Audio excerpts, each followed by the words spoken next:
Alors, qu'est-ce que la manipulation? Donc là, on va entrer un petit peu plus dans le vif du sujet.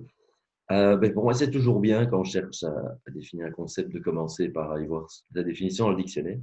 Donc là, j'ai en face de moi le dictionnaire, le Oxford Dictionary of English. Je suis à la page 1077 d'ailleurs, pour ceux que ça intéresse. Alors, quand on regarde la manipulation, il y a deux définitions dont les deux commencent par the action of manipulating.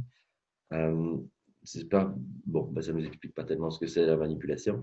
Donc, si on va voir au verbe to manipulate, manipuler, c'est handle or control in a skillful manner. Bon, ça ne nous aide pas tellement non plus, c'est manipuler un objet.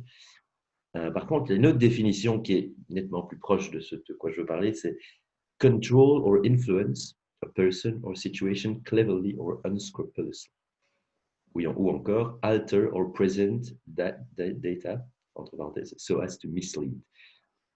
Mais ça, c'est vraiment le cœur de ce de quoi je veux parler. Donc, c'est l'idée voilà, c'est l'idée d'influencer ou de contrôler quelque chose ou quelqu'un d'une certaine manière, cleverly, de manière intelligente.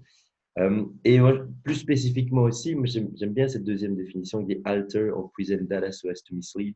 Donc, c'est présenter quelque chose d'une situation dans l'objectif, la plupart du temps évidemment non avoué, de présenter, de mislead, donc de tromper les gens quelque part, de présenter quelque chose d'une manière qui n'est pas réellement. Donc si je dois plus redire ça dans mes mots, pour moi c'est une forme de masquer une réalité, ou de faire croire à une réalité qui est autre que la réalité factuelle.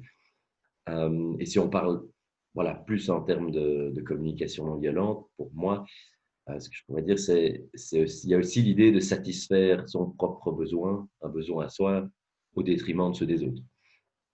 C'est plus un objectif de pourquoi est-ce qu'on utiliserait des techniques de manipulation. C'est souvent pour faire passer ses besoins, ses envies, ses priorités avec très peu de soucis de celles des autres.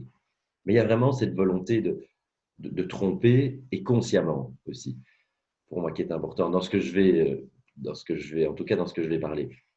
Donc, c'est sur base de cette définition-là qu'on va travailler. Donc, vraiment l'intention consciente de tromper une personne ou un groupe de personnes. C'est cette volonté de faire croire à une réalité qui n'est pas la réalité factuelle. Voilà. Donc, ça, c'est sur cette définition-là que je vais construire le reste de cette série.